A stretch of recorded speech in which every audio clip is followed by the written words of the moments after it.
بسم اللہ الرحمن الرحیم الحمدللہ الذی جعلنا من المتمسکین بولایت امیر المؤمنین اللہم ایاک نعبد و ایاک نستعین الصلاة والسلام لتحیت والاکرام علی اشرف الانبیاء والمرسلین وأولادہ الطیبین الطاہرین المعصومین ثم الصلاة والسلام علی الصدیقۃ المبارکہ الرازیۃ المرضیہ عالمۃ غیر معلمہ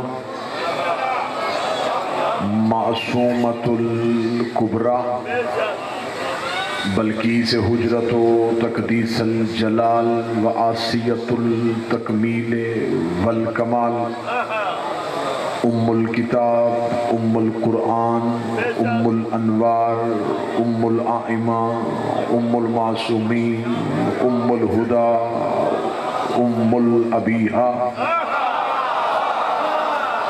السیدہ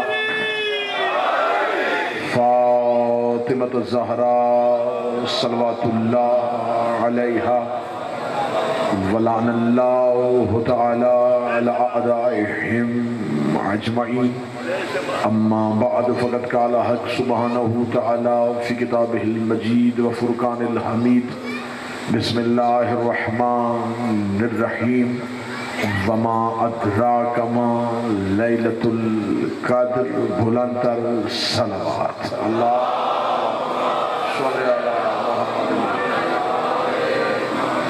دعا ہے مالکان عزت بارگاہ عزت میں آئے ہوئے ہر صاحب عزت کی عزت کو محفوظ فرمائے اللہ ہمارے بھائی جناب طلت کی یہ صف عزا بچھائی ان کے خانوادہ کی محنت دوست احباب کی عقیدت آپ حاضرین کی شرکت شہزادی کونین قبول و منظور فرمائے ہمارا شمار جناب امیر المومنین کے پیروکاروں میں اور جناب سیدہ کے طرفداروں میں سے فرمائے ہر علی ولی اللہ پڑھنے والے کو ہر طرح کی بیماری خوف وبا سے ہمیشہ کے لیے محفوظ و معمول فرمائے وارث کریم کے ظہور میں تاجیل فرمائے دعائیں قبولیت تک پہنچائیں سہارا درود کر لیں بلند آواز سے صلوات پڑھیں اللہ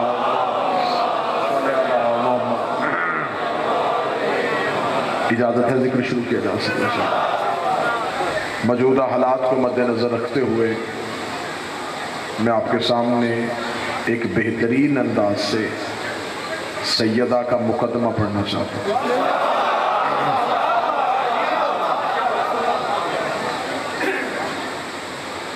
اللہ نے انسان کی ہدایت کے لیے جو احکامات اتارے ان احکامات کو آیت کہتے ہیں نبی نے اس حکم کی جو تشریح کی اسے حدیث کہتے ہیں اور یہ معجزہ صرف میرے نبی کا تھا زبان ایک تھی اسی زبان سے آیت نکلتی تھی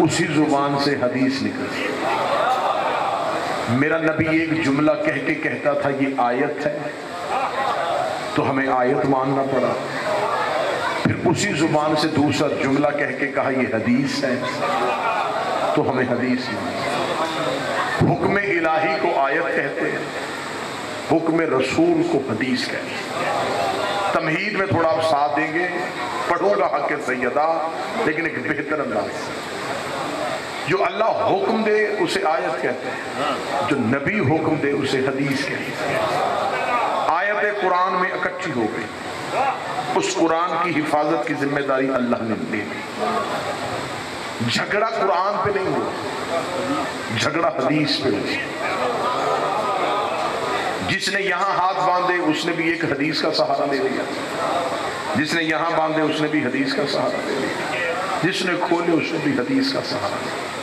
یہ نہیں ہے کہ حدیثیں ساری سچی ہیں ایک سچی ہے باقی جھوٹی ہے جھوٹی حدیثیں 2010 کے بعد نہیں بنی نبی کی زندگی میں بننی شروع ہو گئی رسول کی زندگی میں بندوں نے نبی کے نام پہ جب جھوٹ بولنا شروع کیا توجہ میری طرف کریں تو صحابہ نے آ کے کہا یا رسول اللہ آج تو ہمارے درمیان آپ موجود ہیں اور آپ کے نام سے کوئی حدیث آئے تو ہم آپ سے پوچھ لیتے ہیں، تو جب آپ ہی نہیں ہوں گے تو کیسے پتہ چلے گا کہ یہ حدیث سچی ہے یا جھوٹی ہے؟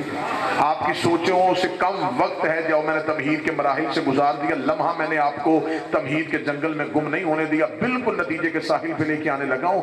رسول سے انہوں نے کہا یا رسول اللہ ہمیں کیسے پتہ چلے گا یہ حدیث سچی ہے کہ جھوٹی ہے؟ میرے نبی نے معیار دے دیا، فرمایا جب بھی قیامت تک کے لیے تمہارے سامنے میری حدیث پڑھی جائے اسے قرآن کے ساتھ ملا کے دیکھ لینا، آیت کے ساتھ مل جائے تو ہماری ہے، آیت کے ساتھ نہ ملے تو رسول نے یہ نہیں کہا اسے چھوڑ دینا، فرمایا اسے دیوار پہ دے مارنا، وہ دشمن کی سازش ہو سکتی ہے، میری حدیث نہیں ہو سکتی۔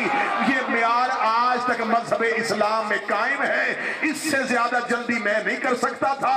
دربار میں محمد کی بیٹی حق لینے کے لیے آئی، حاکم نے بیٹھ کے حدیث پڑھی، بی بی نے قرآن کی آیتیں پڑھ پڑھ کے حدیث کو ملانا شروع کیا، جب آیتیں حدیث کی رد میں آ گئی بی بی نے جھوٹی حدیث منہ پہ مار کے کہا تو بھی جھوٹا ہے، حدیث بھی جھوٹی ہے۔ سیدہ نے بھرے دربار میں نبی کے معیار کو قائم رکھا، اور میں پوری ذمہ داری کے ساتھ کہہ رہا ہوں سیدہ نے دربار میں اپنی فضیلت والی آیتیں نہیں پڑھی، بی بی اپنی فضیلت والی آیتیں پڑھ سکتی تھی، بی بی انما یرید اللہ پڑھ دیتی، بی بی آیت مودت پڑھ دیتی، بی بی سورہ قدر کی آیتیں پڑھ دیتی، بی بی عزت رسول والی آیتیں پڑھ دیتی، بی بی سورہ مومنون والی آیتیں پڑھ دیتی، بی بی والفجر کا سرنامہ پڑھ دیتی، والعصر کا دل پڑھ دیتی، یاسین کا مقصد پڑھ دیتی، مزمل کی آنے کا مقصد پڑھ دیتی۔ بی بی نے فضیلت والی آیتیں نہیں پڑھی، بی بی نے حدیث کے رد والی آیتیں پڑھی، بی بی نے صرف، کیونکہ اب یہ مسئلہ اگر یہ ہلا ہے تو میں سمجھوں گا یہ ہمارے حق میں بہتر ہے، کیونکہ یہ وہ موضوع تھا جو منبر سے ہم بیان کرنے میں کتراتے تھے۔ آج بھی نئے شیعہ ہوئے بندے کے سر پہ قرآن رکھ کے پوچھو، وہ خیبر پڑھ کے شیعہ نہیں ہوتا،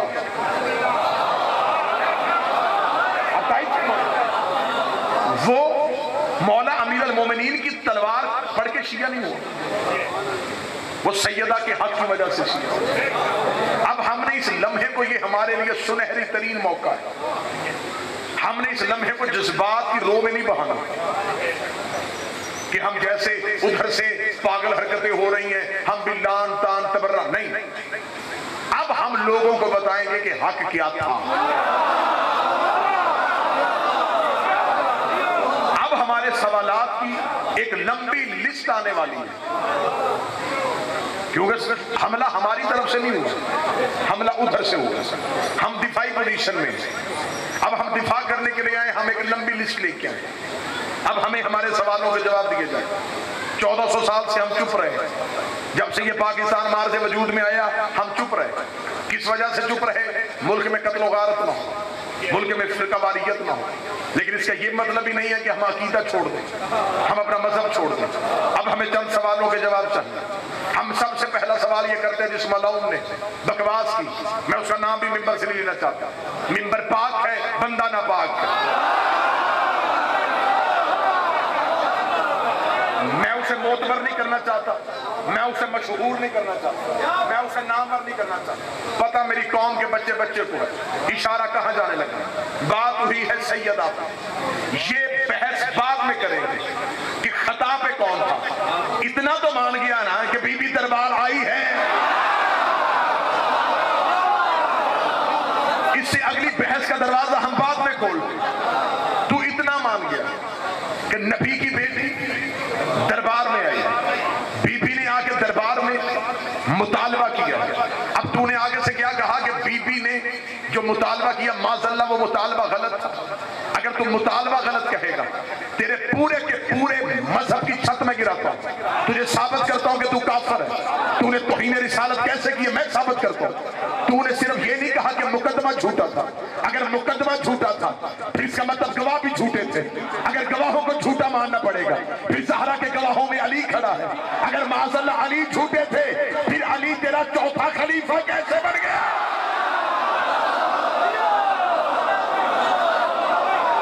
امامت والے گھر میں کوئی مسئلہ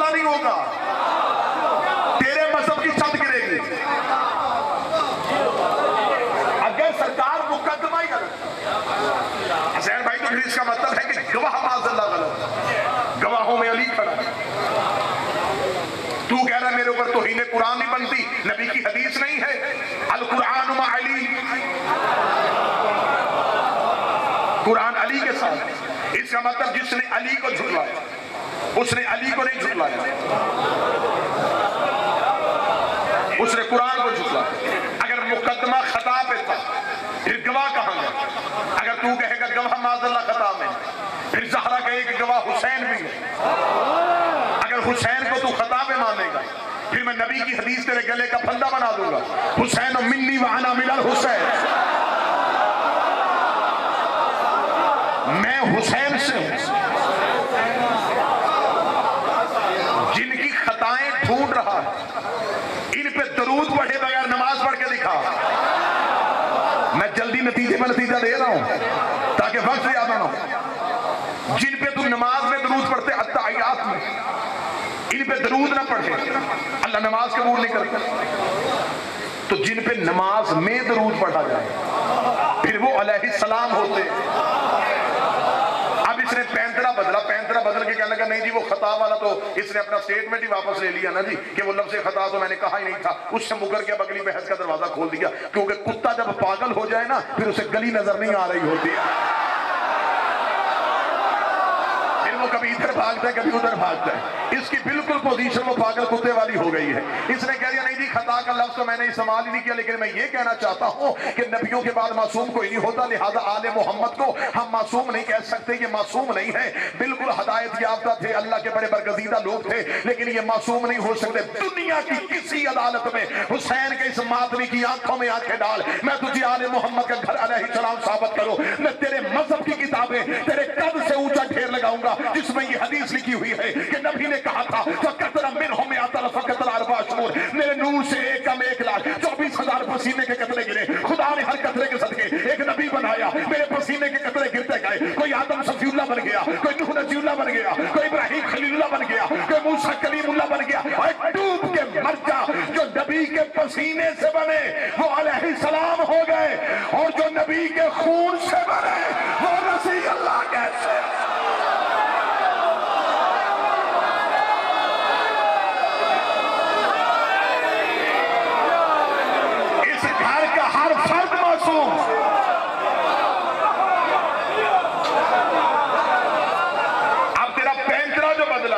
پینترا یہ ہے کہ نبیوں کے علاوہ معصوم کوئی نہیں ہوتا، یہی ہے نا۔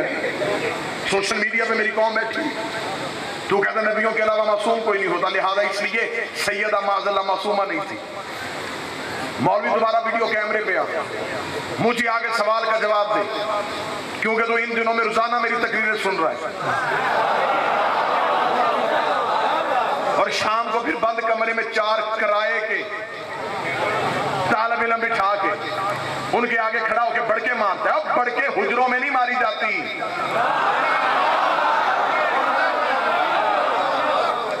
ہمیں تیری حیثیت کا پتہ ہے، ہم نے خیبر میں تمہیں 39 دن آزمایا ہوا ہے،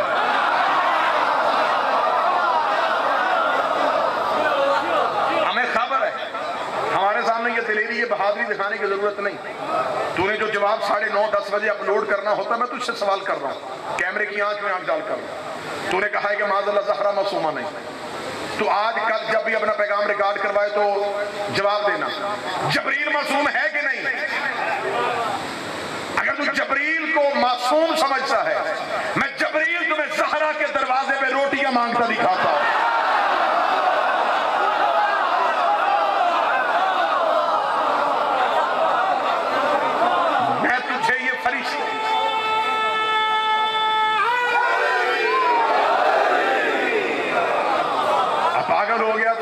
نہیں کوئی دلیل نہیں آ رہی، کوئی کچھ نہیں آ رہا، جو مجھ پہ FIR کاٹے اسے کوڑے مارے۔ یہ کیا بات ہوئی کہ جی کوڑے مارو کوڑے مارو کوڑے مارو؟ مجھے تیرے کوڑے والی بات یاد ہے، مجھے پتا ہے تجھے کوڑوں کی بات کیوں یاد آ رہی ہے، تیرے جسم پہ میں کوڑوں کے نشان بھی دکھا دیتا ہوں، کیونکہ تو بار بار کوڑوں کی بات اس لیے کرتا ہے کہ تیرے ذہن میں وہ کوڑے اس لیے گھوم رہے ہیں کہ جب ایک بیٹے نے باپ کی آنکھوں میں آنکھیں ڈال کے کہا تھا مجھے کوڑے وہ مارے جس نے زندگی میں کبھی نہ پی ہو، وہ ان کوڑوں کی تکلیف تیرے ذہن میں ابھی تک ہے. معاذ اللہ ثم معاذ اللہ. اب ہماری ایک لمبی سوالات کی لسٹ. اب میرے اہل سنت بھائی، کوئی سنی شیعہ کا دشمن نہیں ہے. کوئی یہ نہ سمجھے کہ یہاں شیعہ سنی فسادات ہونے لگے. نہیں، میرا سلام اہل سنت علماء کو جو جوابات دے رہے ہیں، جو مذمت کر رہے ہیں، جو تردید کر رہے ہیں، جو حق زہرا ادا کر رہے ہیں، جو بی بی کے حق میں گواہیاں دے رہے ہیں. لیکن اگر آپ حق بتانے پہ آئے گئے پھر مہربانی کیجیے، پھر چند سوالوں کے جواب دیجیے. اگر مطالبہ بی بی کا بنتا نہیں تھا تو بی بی دربار میں آئی گئی.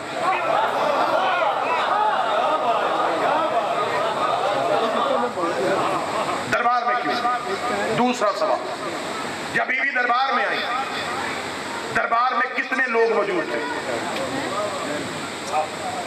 اب اگر معاملہ کھلا ہے تو پھر یہ پورا کھلے گا.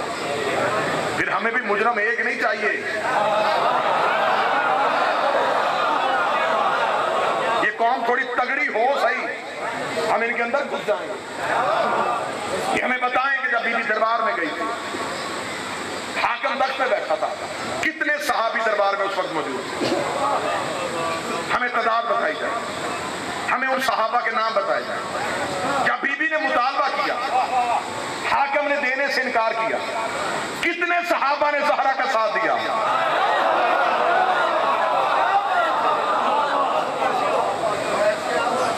پھر یہ کہہ رہا ہے کہ سامنے سے حدیث پڑھی گئی اور بی بی حدیث کو سن کے چلی گئی. میں ویڈیو کیمرے میں 2 کیمرے چل رہے ہیں، لائیو چل رہی ہے یا ریکارڈ ہو رہی ہے.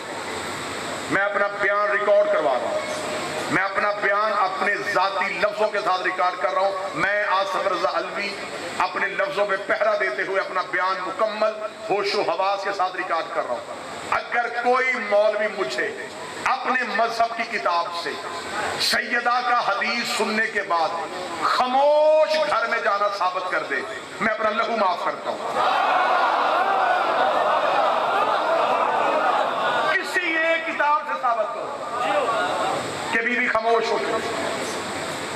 میں تیرے سامنے مسلم رکھوں گا، مشکات رکھوں گا، ترمذی رکھوں گا، البدایہ والنہایہ لکھوں گا.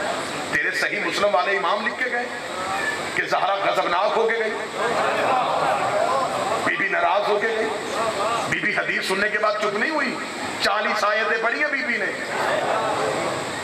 کھڑے کھڑے بی بی نے قرآن کی آیتیں پڑھنے شروع کی. بی بی نے کہا کیا تیرے پاس حدیث ہے؟ اس نے کہا میرے پاس حدیث ہے، نبیوں کا ورثہ نہیں ہوتا. کیا کہنے میری شہزادی تیرے جواب ہے. بی بی نے کہا یہ حدیث کس کی ہے؟ کہنے لگا رسول کی. بی بی نے کہا رسول تیرا باپ تھا یا میرا؟ جو بی بی کا مقدمہ سننے کے لیے آئے ہو وہ سر اٹھانا. بابر بھائی بی بی نے کہا بتا رسول تیرا باپ تھا یا میرا؟ حاکم نے کہا بی بی وہ تیرا باپ. پچیتی بندے بیٹھے بی بی کی بحث سنی. بی بی نے کہا اگر وہ میرا باپ ہے تو یہ حدیث بابا کو مجھے کہنی چاہیے تھی، تجھے کیوں کہی؟ میرا بابا مجھے حدیث کہہ کے جاتا میرا بیٹا میرے بعد جائیداد کا مطالبہ نہ کرنا، ہم نبیوں کا کوئی بھی حصہ نہیں ہوتا. میرے باپ نے حدیث مجھے نہیں کہی، تجھے کہی، جبکہ والدین وصیت اولاد کو کر کے جاتے ہیں. اگر معاذ اللہ ثم معاذ اللہ نبی وصیت نہیں کر کے جائے تو پھر الزام پہلے سیدہ پہ نہیں آئے گا، الزام تو پھر معاذ اللہ ثم معاذ اللہ نبی بھی آ جائے گا کہ نبی اپنی بیٹی کو ایک مسئلہ سمجھا کے نہیں گئے جو کائنات کو ہر مسئلہ سمجھا گیا. تم نے نبی سے مسواک کرنا سیکھ لی، شلوار کہاں رکھنی ہے یہ نبی تمہیں بتا گیا، اور بیٹی کو مسئلہ نہیں بتا کے گیا. متوجہ ہے بات؟ بی بی نے دوسرا جواب جو دوسری دلیل دی ہے نا بی بی نے، آج بھی سپریم کورٹ میں یہ مقدمہ سنے نا، اس دوسری دلیل پہ، وہ میری دلیل نہیں ہے وہ بی بی کی دلیل ہے، اس دوسری دلیل پہ ہی ہم کیس ختم کروا دیں گے. بی بی نے دوسری دلیل دی ہے، ہم جیسے نوکروں کے لیے مناظرے کی گنجائش نہیں چھوڑی. بی بی نے کہا حدیث پڑھ ذرا اونچی آواز میں. اسے اونچی آواز میں کہا نبی کہہ کے گئے تھے ہم نہ وارث بنتے ہیں نہ بناتے ہیں. بیوی نے کہا پھر تو بتا تجھے میرے باپ نے وارث بنایا ہے؟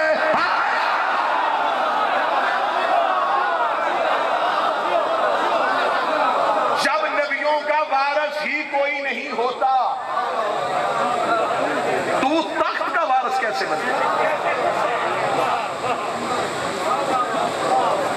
میں جائیداد نہیں مانگ سکتی تو تخت پہ بیٹھے. حاکم کے چہرے پہ موت کی زردی آ گئی. بیوی نے کہا پڑھ حدیث، میں قرآن سناؤں. اس نے حدیث پڑھی، بیوی نے قرآن کی آیت پڑھی. اس نے پھر حدیث پڑھی، بیوی نے پھر قرآن پڑھا. اس نے پھر حدیث پڑھی، بیوی نے یہ حدیث ایک پڑھتا گیا، بیوی بدل بدل کی آیتیں پڑھتی گئی. وارث سلیمان داؤد، ہم نے سلیمان کو داؤد کا وارث بنایا. ہم نے آل یعقوب کو اپنے باپ کا وارث بنایا. خدا نے سورہ نساء میں بتایا کہ میں نے بیٹی کا حق والدین کی میراث میں رکھا ہے. حاکم ایک حدیث پڑھتا گیا، بیوی بدل بدل کی آیتیں پڑھتی گئی، بدل بدل کی آیتیں پڑھتی گئی. 40 آیتیں مکمل ہوئی. حاکم کے چہرے پہ موت کی زردی آ گئی. نبی کی بیٹی نے تلوار اٹھائی تھی، بس خطبے کی دھار سے کاٹتی چلی جا رہی تھی، بس تلوار سے آیتوں کی ضربیں لگاتی جا رہی تھی. جب بیوی نے 40 آیتیں پڑھ لی اور اس کا زخم سے اتنا جسم بھر گیا تو یہ پریشان ہو کے کہنے لگا محمد کی بیٹی میں حدیث پڑھ رہا ہوں، تو جواب میں حدیث کیوں نہیں پڑھتی؟ بیوی نے کہا تجھے میرے باپ نے کہا تھا حدیث لکھ کے دوں، اس دن کہہ رہا تھا کہ قرآن کافی ہے. بولو جو علی کے نوکر بیٹھے ہو.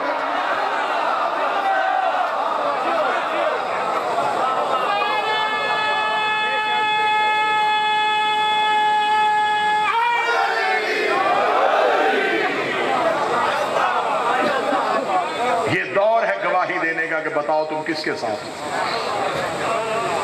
ہم بوانگ دہل کہہ رہے ہیں کہ ہم سیدہ کے ساتھ. یہ تمہیں قبر میں پتا چلے گا تمہارا بے شک کہنا تمہارے لیے کتنا بڑا اجر ہے. وحید خراسانی کی کتاب میں نے پڑھا، وحید خراسانی کہتا جو بندہ سیدہ کے حق میں ایک بار گواہی دیتا ہے، قبر کی پہلی رات علی اس کا شکریہ ادا کرنے آتا ہے.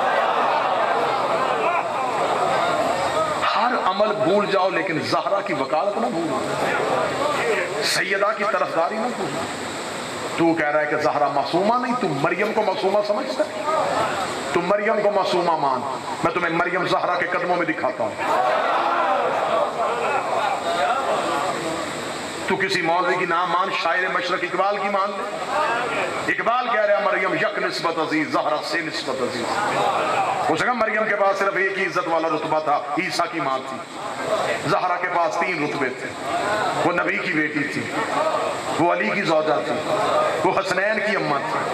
اقبال کہتا زہرا کے رتبوں پہ میں بات کروں، جس کا باپ نبیوں کا سردار، شوہر ولیوں کا سردار، بیٹے جنت کے سردار، جس کے گھر میں اتنے سردار ہوں وہاں کسی کمی کی بیٹی کی اوقات ہی کیا؟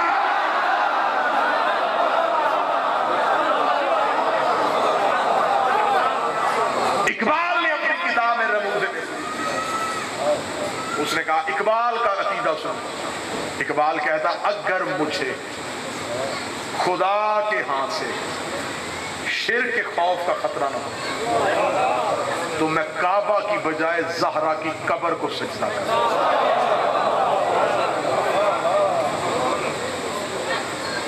محمد کی بیٹی کل بھی سچی، نبی کی بیٹی آج بھی سچی. یہ واقعہ ہوا نہیں، یہ ظہور سے پہلے ہونا تھا.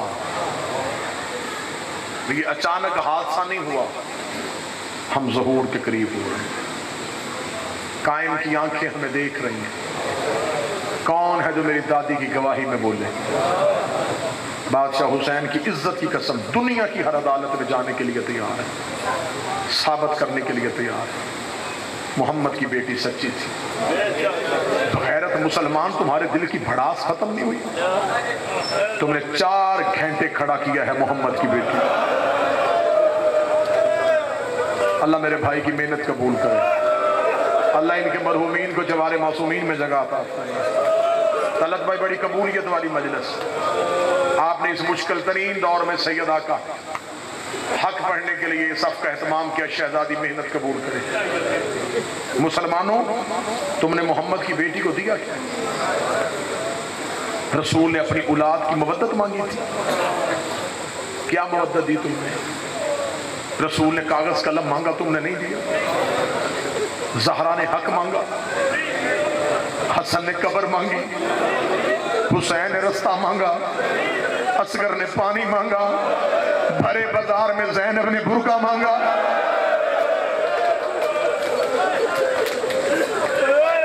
تم نے نہیں دیا۔ نبی کی اولاد تم سے مانگتی چلی گئی۔ تم نے آل محمد کو دیا کیا ہے؟ آج ہم سے کہتے ہو فتح بی بی کا بنتا نہیں تھا، کھجوروں کے باغ کے لیے نہیں گئی تھی، اپنا حق منوانے کے لیے گئی۔ اللہ کروٹ پہلوے حسین میں جگہ عطا فرمائے۔ مبلغ مولانا اسماعیل علیہ مجھے ان دنوں ان راتوں میں اتنا مبلغ اعظم یاد آ رہا ہے جو بزرگ بیٹھے گواہی دے۔ یہ وہ شیر تھا جو صرف بی بی کا مقدمہ لڑتا تھا، جو رو رو کے ممبروں پہ کہتا رہا شیعہ قوم میری تقریریں بھول جانا، زہرا کا حق نہ بھول۔ قاضی سعید الرحمان علوی بہت بڑا شیعہ مذہب کا مناظر گزرا۔ یہ شیعہ پیدائشی شیعہ نہیں تھے، انہیں مولانا اسماعیل نے شیعہ کیا۔ آج بھی ان کے بیٹے مجلسے پڑھتے ہیں، ان کے بیٹے ایران میں بھی زیر تعلیم ہیں، مجلسے پڑھتے ہیں، لیا کے قریب ان کی رہائش سے۔ ان کے سروں پہ قرآن رکھ کے پوچھنا قاضی سعید الرحمان شیعہ کیسے ہوا؟ مبلغ اعظم مولوی اسماعیل سے مناظرہ کرنے کے لیے آ گیا۔ مناظرے کا موضوع تھا حق بطول۔ مناظرہ ہوتا رہا، مولوی اسماعیل حوالے دکھاتے رہے، جیسے اب یہ وقت ہو گیا نا جی سورج غروب ہونے کے قریب، مولوی اسماعیل کو پتہ چل گیا کہ اب ٹائم ختم ہو رہا ہے، مولوی مان نہیں رہا۔ بے ساختہ مولوی اسماعیل اٹھے، ایک ہاتھ میں قرآن لیا، دوسرے ہاتھ میں صحیح بخاری لیا۔ قاضی سعید الرحمان کی کرسی کے پاس آ کر اٹھ قاضی سعید اٹھ۔ قاضی سعید الرحمان اٹھ کے کھڑا ہوا، مولوی اسماعیل نے قرآن اس کے سر پہ رکھا، صحیح بخاری بغل میں دی، منہ کعبہ کی طرف کر کے چھوڑ مناظرہ، صرف اتنا بتا بی بی حق میں تھی؟ تو صرف کہہ دے نہیں تھی میں مناظرہ ختم کروں، چھوڑ دے قاضی سعید دے، تیرے سر پہ قرآن ہے، تیرے بغل میں صحیح بخاری ہے، تیرا منہ کعبے کی طرف۔ شیعہ ممبروں پہ قاضی سعید علم پکڑ کے قسمیں کھا کھا کے کہتا رہا۔ وہ کہتا ایک لمحے کے لیے میں نے فوراً سوچا کہ میں کہوں کہ نہیں بی بی حق پہ نہیں تھی۔ اسے کہا میں یہ جملہ کہہ دوں گا میرا نام نکل جائے گا کہ اس نے مولوی اسماعیل کو مناظرہ ہرا دیا۔ قاضی سعید الرحمان ممبروں پہ قسمیں کھا کھا کے کہتا رہا۔ وہ کہتا میں نے آنکھیں بند کی ہیں کہ میں کہوں کہ زہرا حق پہ نہیں تھی۔ اسے کہا میں نے آنکھیں بند کی، میں نے دیکھا کہ نبی کے سر کے بال کھلے ہوئے ہیں۔ اشارہ کر کے کہہ رہا قاضی سعید میری بیٹی کو جھوٹا نہ کہنا۔ وہ اور تھے جنہوں نے دربار میں جھوٹا کہہ دیا تھا۔ قاضی سعید الرحمان نے آنکھیں کھول کے سر کے بال پکڑ لیے، رو کے کہنے لگا او سنیو محمد کی بیٹی سچی تھی، حق پہ تھی نبی کی۔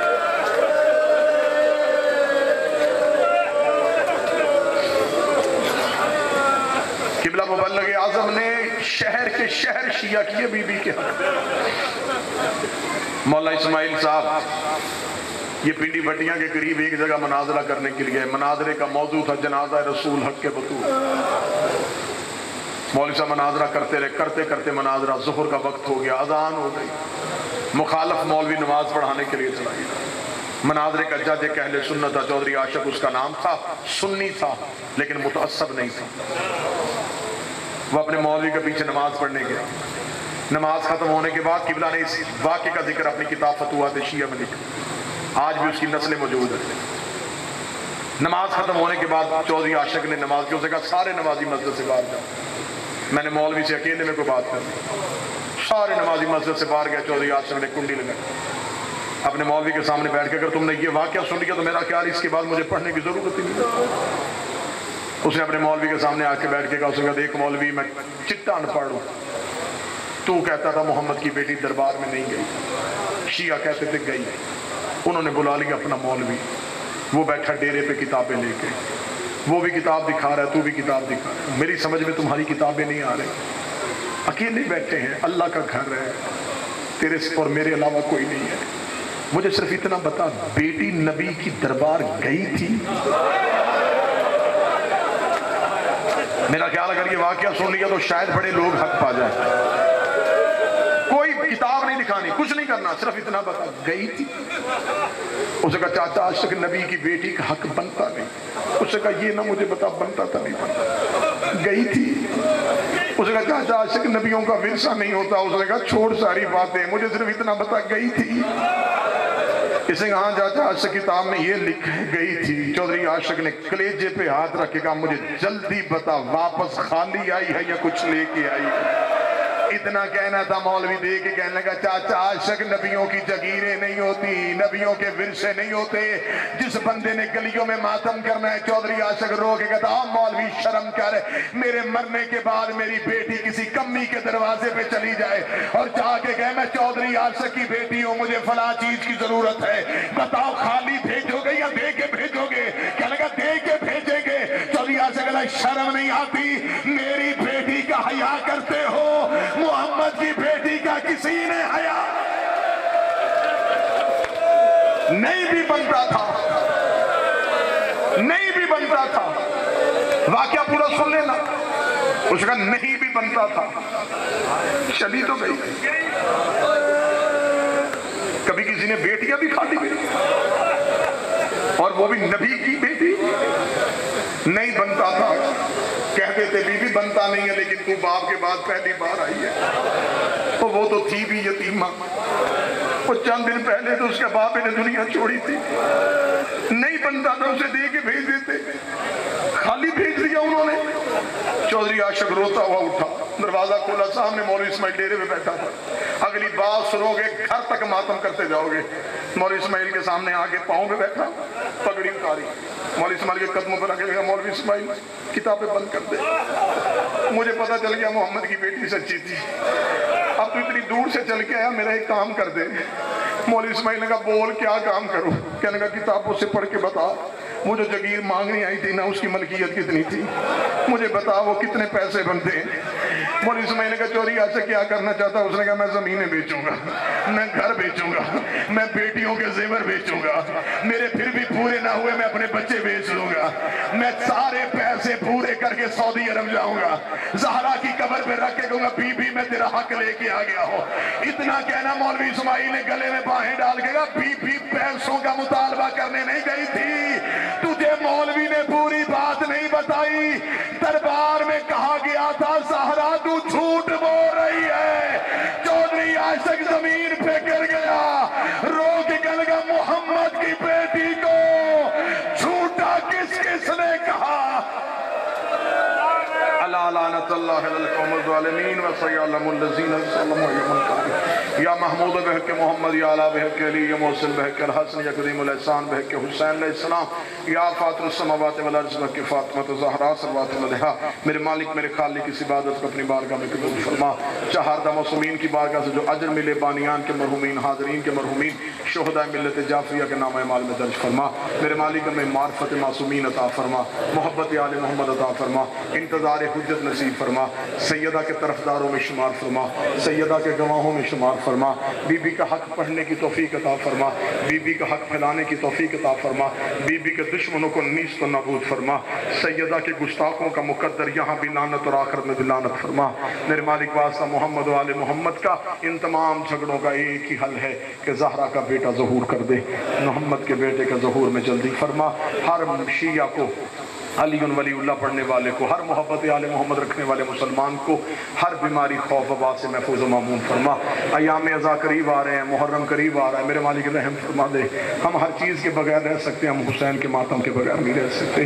ہم میں سے اگر کسی کی زندگی کے دن کم ہو رہے ہیں، تمہیں حسین کے گھوڑے سے اترنے کا واسطہ، تمہیں زینب کا شام غریبہ دیے ہوئے پہرے کا واسطہ، تجھے اکبر کے جگر سے نکلی ہوئی برچی کا واسطہ، تجھے اصغر کے حلق سے نکلے ہوئے تیر کا واسطہ، تجھے قاسم کی لاش کے ٹکڑوں کا واسطہ، تجھے اون و محمد کے بکھرے ہوئے جنازوں کا واسطہ، تجھے سکینہ کے چہرے پہ نشانوں کا واسطہ، تجھے زینب کی کلائیوں کا واسطہ، تجھے سجاد کی پشت کا واسطہ، تجھے زینب کی پہلی اذان کا واسطہ، تجھے شام غریباں زینب کے پہرے کا واسطہ، تجھے بازار شام میں پڑی ہوئی سجاد کی نماز کا واسطہ، تجھے قید خانے میں رہنے والی سیدزادیوں کا واسطہ، تجھے دھوپ میں بیٹھی ہوئی اصغر کی ماں کا واسطہ، تجھے بین بکر کر کے رونے والی قاسم کی ماں کا واسطہ، تجھے بغداد کے پل پہ پڑے ہوئے جنازے کا واسطہ، تجھے قم کی پہاڑیوں میں رونے والی سیدزادی کا واسطہ۔ اگر ہم میں سے کسی کی زندگی کے دن ختم ہو رہے ہیں، اتنے بڑھا دے ہم غریب کے جنازے میں شریک ہو سکیں، ہم حسین کے ماتم میں شریک ہو سکیں، ہمارا شمار حسین کے عزاداروں میں سے فرما۔ ربنا تقبل منا انک انت السمیع الدعاء، آمین یا رب العالمین۔ اللہ